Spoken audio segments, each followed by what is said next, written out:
Shalom, selamat pagi Bapak Ibu Jemaat GSJA Peniel Surabaya dan cabang Anugerah GSJA Kemendung. Bersama saya Yohana Yunani di Gemar Mimbar Online tanggal 9 bulan 12 2021. Puji Tuhan, saudaraku yang dikasih Tuhan, senang sekali hari ini saya bisa bertemu dengan Bapak Ibu semuanya melalui Gemar Mimbar Online. Saya yakin dan percaya hari ini jemaat yang dikasih Tuhan saat ini juga merasakan sukacita yang dari Tuhan, berkat sukacita dan anugerah dari Tuhan pagi hari ini. Saudaraku benar-benar hari ini adalah hari yang luar biasa. Saya yakin dan percaya saudara yang di rumah juga merasakan sukacita yang luar biasa. Apapun keadaan saudara saat ini, mari kita tetap bersyukur pada Tuhan. Bapak Ibu yang dikasih Tuhan Yesus, dengan rasa syukur saya dan puji Tuhan, terima kasih banyak kepada hambanya Bapak Gembala Sidang Bapak Markus yang telah masih memberikan tugas, mempercayakan saya di tugas mimbar Gemar Online ini. Sebenarnya saya tidak mampu untuk membawakan renungan pagi hari ini karena saya punya keterbatasan yang tidak seperti saudara-saudara semuanya. Tetapi saya yakin dan percaya Tuhan yang menolong saya, Tuhan yang memimpin saya, dan Tuhan yang menuntun saya untuk bisa menyampaikan firman Tuhan hari ini. Saudaraku, firman Tuhan hari ini yang terambil di dalam Amsal 14 ayat 17 sampai 21 yang demikian bunyinya. Siapa lekas naik darah berlaku bodoh, tetapi orang bijaksana bersabar. Orang yang tidak berpengalaman mendapat kebodohan, tetapi orang yang bijak bermahkotakan pengetahuan. Orang jahat tunduk di dekat orang baik. Orang fasik di depan pintu gerbang orang benar. Juga oleh temannya orang miskin itu dibenci. Tetapi sahabat orang kaya itu banyak. Siapa menghina sesamanya berbuat dosa.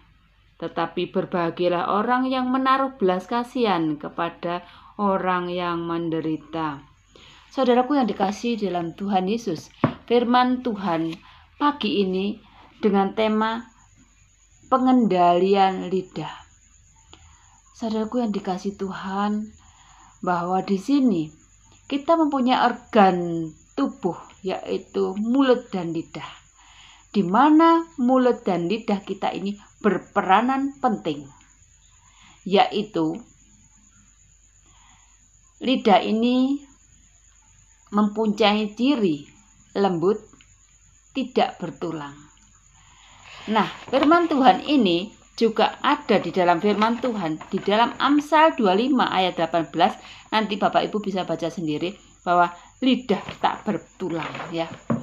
Mungkin juga di dalam Amsal 15 ayat 4. Ciri lidah itu ada lidah yang lembut sehat, ya. Seperti bagaikan pohon kehidupan. Tetapi lidah yang curang melukai hati, membuat sakit hati. Bapak Ibu yang dikasihi Tuhan, kita bisa melihat bahwa lidah orang ini sehat atau tidak bisa dilihat dari perkataan seseorang. Nah, saudara yang dikasihi Tuhan, kita lihat ya, apa yang keluar dari mulut kita, itulah yang ada di dalam hati kita. Ada di firman Tuhan mengatakan, saudaraku yang dikasihi Tuhan, di dalam Amsal 10 ayat 19 dikatakan, di dalam banyak bicara, banyak pelanggaran. Mengapa demikian, saudaraku? Saudaraku yang dikasihi Tuhan, terkadang orang yang banyak bicara itu kadang tidak terpikirkan dulu. Tidak dipikirkan dulu dengan mantap, dengan benar. Apakah yang akan kita sampaikan itu nanti bermanfaat? Apakah nanti yang saya sampaikan itu menyakitkan hati seseorang? Nah, saudaraku yang dikasih Tuhan, mari kita diberi Tuhan dua telinga kanan kiri kita ini hendaknya kita cepat mendengar, tetapi lambat untuk bicara. Mulut kita ada satu, telinga kita ada dua kanan kiri. Ini gunanya adalah kita hendaknya cepat mendengar. Dan setelah kita mendengar, kita rekam di dalam otak dan kita simpan di dalam hati. Kemudian baru kita keluarkan. Nah, saudaraku dikasih Tuhan Yesus, sungguh luar biasa. Kalau kita membaca firman Tuhan di dalam Amsal ini, ya saudaraku dikasih Tuhan, seringkali lidah kita itu kita gunakan dengan kata-kata yang curang, dengan kata-kata yang kotor, dengan kata-kata yang sering mengumpat, dengan kata-kata yang mengutuk. Nah, hal ini yang sebenarnya tidak boleh terjadi. Apalagi kita adalah anak-anak Tuhan. Saudaraku yang dikasih Tuhan, jika mulut kita ini lembut, itu adalah mulut yang sehat. Apa yang kita bicarakan, apa yang kita sampaikan dengan menyenangkan hati seseorang dan tidak berbicara kasar, tetapi bisa dimengerti seseorang di dalam komunikasi, bisa diterima seseorang, maka orang itu juga akan menilai, oh, seperti itu yang dikatakan. Orang itu bisa menilai dari apa yang Anda katakan. Ada orang yang mengatakan, memang mulut saya ini kasar, tetapi hati saya itu lembut. Saudara percaya dengan semuanya itu? Firman Tuhan mengatakan, apa yang keluar dari mulutmu, ya seperti itu hatimu. Oleh karena itu, saudaraku yang dikasih Tuhan, kalau hati kita itu bersih, maka apa yang kita katakan adalah yang baik-baik. Hendaknya mulut kita pakai untuk memuliakan nama Tuhan. Karena dengan mulut kita harus mempertanggungjawabkan apa yang kita katakan, apa yang kita sampaikan dalam kehidupan sehari-hari. Hendaknya kita jangan mengatakan hal-hal yang sia-sia. Jangan kita gunakan untuk hanya mengerumpi, hanya untuk mengatakan yang sia-sia, untuk berbicara yang mengerasani orang yang tidak-tidak. Tetapi marilah kita gunakan mulut kita ini untuk kemuliaan nama Tuhan, untuk memuji nama Tuhan, untuk berdoa, untuk menyampaikan sesuatu yang baik, sesuatu yang berguna, dan sesuatu yang membawa sukacita seseorang. Bahkan memberitakan kabar sukacita yang dari Tuhan. Sebentar lagi kita Natalan, saudaraku. Kita menerima Sang Juru Selamat datang ke dunia. Mari saudaraku yang dikasih Tuhan, pakai mulut kita, pakai lidah kita untuk memuliakan nama Tuhan. Saudaraku yang dikasih Tuhan, saya pernah melihat hal yang sangat mengerikan, saudaraku.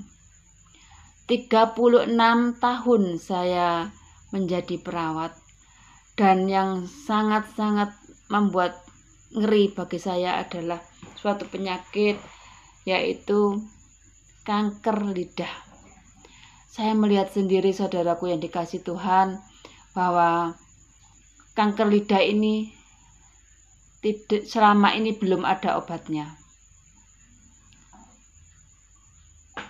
Saya pernah mempunyai pasien kanker lidah ini sangat-sangat mengerikan.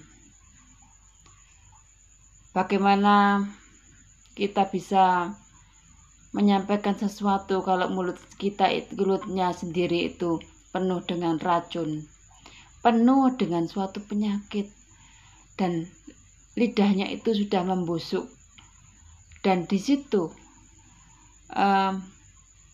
baunya pun tidak sedap, Bahkan di dalam 4 meter saja sudah berbau yang sangat-sangat tidak enak. Saudaraku yang dikasih Tuhan, kalau kita menggali orang seperti itu, apa coba Bapak Ibu tanyakan, kita tanyakan apa yang selama ini kalian lakukan. Pernahkah saudara memarahi orang? Orang itu menjawabnya, iya pernah. Pernahkah Anda mengutuk orang? Ya pernah. Selama ini apa saja yang Anda gunakan untuk mulut saudara? Untuk makan. Selain itu, yaitu untuk makan dan minum. Jawabannya seperti itu. Saudaraku yang dikasih Tuhan, obat yang istimewa, obat yang luar biasa, obat yang tidak ada dua-duanya adalah pemulihan, kesembuhan, jamahan dari Roh Kudus, jamahan dari kuasa Tuhan Yesus Kristus, yang Tuhanlah sumber dari segala-galanya. Tuhanlah dokter di atas segala dokter, dan tidak ada yang mustahil bagi Dia. Saudaraku yang dikasih Tuhan, di dalam ilmu kedokteran penyakit ini sangatlah sulit diobati. Bahkan dilakukan kemoterapi pun tidak jamin. Bahkan diamputasi pun tidak jamin. Saudaraku yang dikasih Tuhan Yesus. Namun saudaraku, ada seseorang yang sakit dijamah dan disembuhkan. Oh Tuhan, sungguh luar biasa. Saya pernah mendengar kesaksian bahwa mereka disembuhkan oleh Tuhan setelah lidahnya dipakai untuk memuji dan memuliakan nama Tuhan.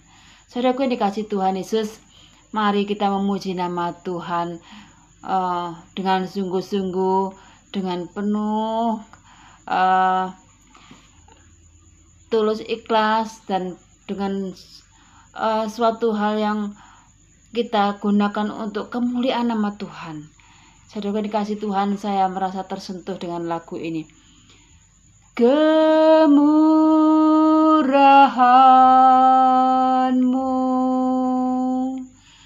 lebih dari hidup. Kemurahan-Mu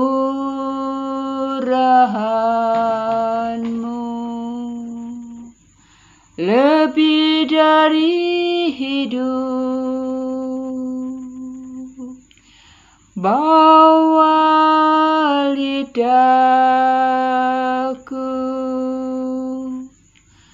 memuji Engkau.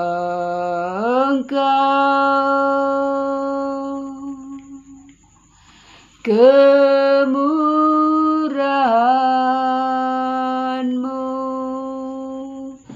lebih dari hidup. Saudaraku yang dikasih Tuhan Yesus, suara saya jujur saya katakan tidak bagus. Suara saya tidak lembut, tetapi saya sungguh-sungguh ada kedamaian.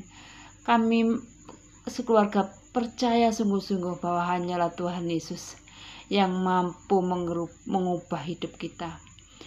Saudaraku yang dikasih Tuhan Yesus, Tuhan sungguh luar biasa. Mari kita minta Tuhan, dipimpin oleh Tuhan, bahwa mulut dan lidah kita untuk kemuliaan nama Tuhan, untuk memuji nama Tuhan, untuk mengagungkan nama Tuhan.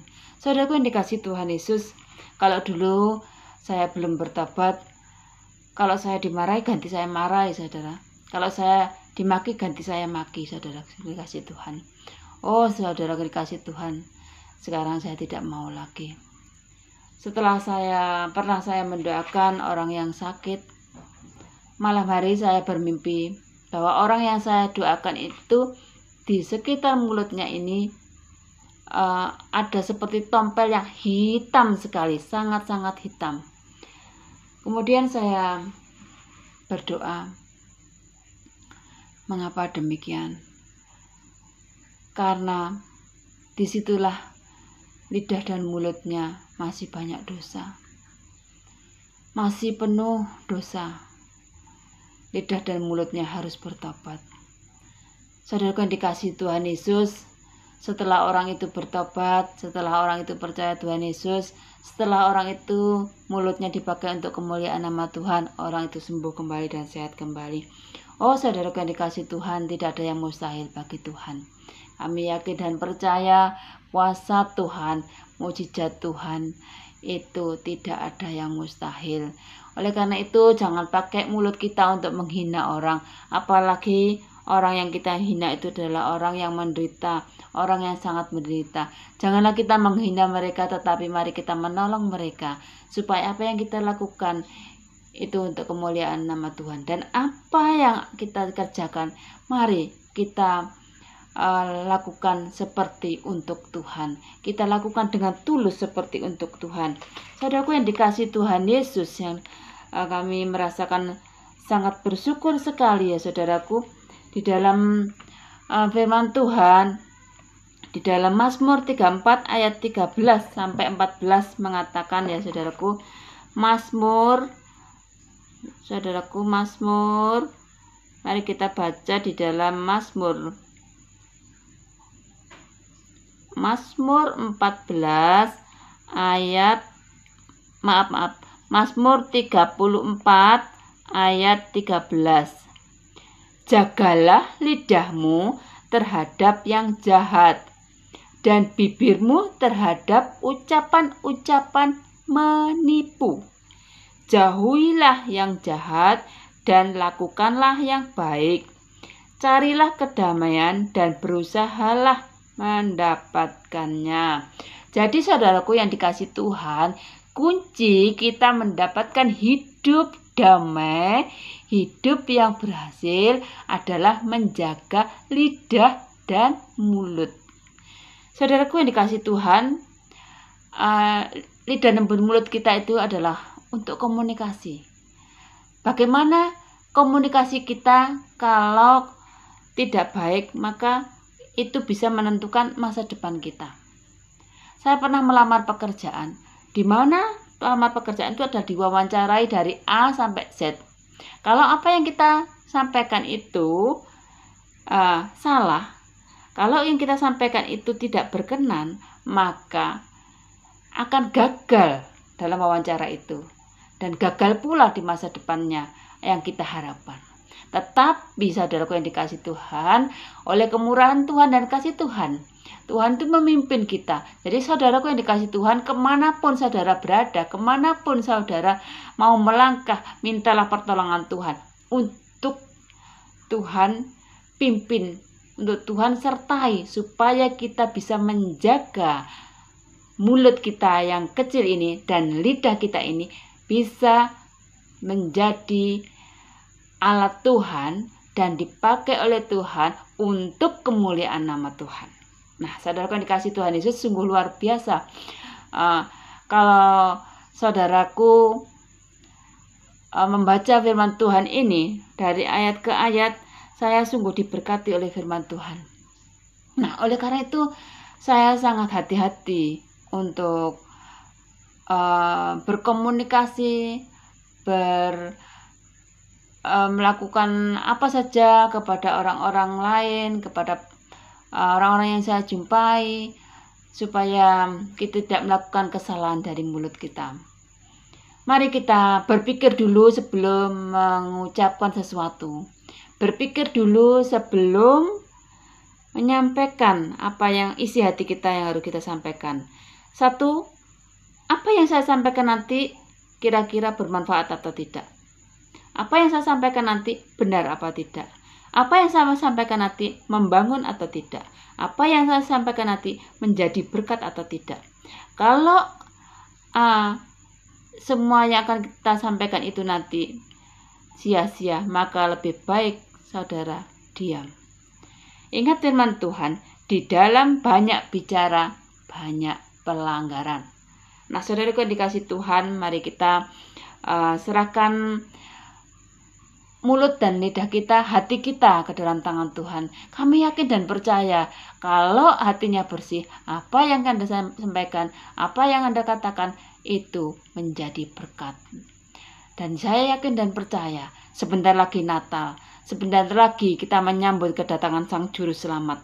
Mari kita gunakan mulut kita untuk menyampaikan kabar sukacita, kabar keselamatan. Jangan untuk menghina sesama, tetapi untuk memuliakan nama Tuhan. Karena apa yang kita sampaikan, karena apa yang kita keluarkan ini dipertanggungjawabkan oleh Tuhan. Dan apa yang kita bicarakan ini juga dipertanggungkan pada diri kita sendiri dan untuk sesama dan untuk Tuhan. Saudaraku yang dikasihi Tuhan Yesus, terima kasih, puji Tuhan, pagi hari ini sepintas firman Tuhan, sedikit firman Tuhan yang saya sampaikan kiranya boleh menjadi berkat bagi Bapak Ibu dan Saudara dan sidang jemaat dan Bapak Ibu yang mendengarkan firman Tuhan hari ini diberkati. Mari saudaraku yang dikasihi Tuhan, sebelum melakukan aktivitas mari kita mohon pertolongan dan berdoa. Allah Bapa di surga, Bapa yang kami sembah dan kami puji di dalam nama Tuhan Yesus Kristus, Engkaulah Tuhan dan Juru Selamat kami, Engkaulah penolong kami percaya dan yakin hanyalah Engkau Tuhan dan penolongku.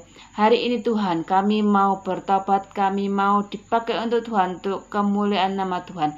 Kami rindu mulut dan lidah kami ini disucikan dan dikuduskan, dan kami boleh melakukan yang terbaik untuk Tuhan. Mulut dan bibir kami ini untuk memberitakan kabar sukacita dari Tuhan dan menjadi berkat bagi orang lain. Ampuni Tuhan segala dosa dan kesalahan kami yang keluar dari mulut dan bibir kami, yang menyakitkan hati Tuhan, yang menyakitkan hati sesama, bahkan menyakitkan suami dan anak-anak, bahkan menyakitkan orang-orang di sekitar lingkungan kami. Tuhan, berikan pengampunan. Oh Tuhan Yesus, terima kasih. Sebelum melakukan aktivitas kami, mari Tuhan pimpin dan sucikan dan kuduskan. Di dalam nama Tuhan Yesus kami percaya Engkau yang menolong kami dan menyucikan dan kuduskan kami. Di dalam nama Tuhan Yesus.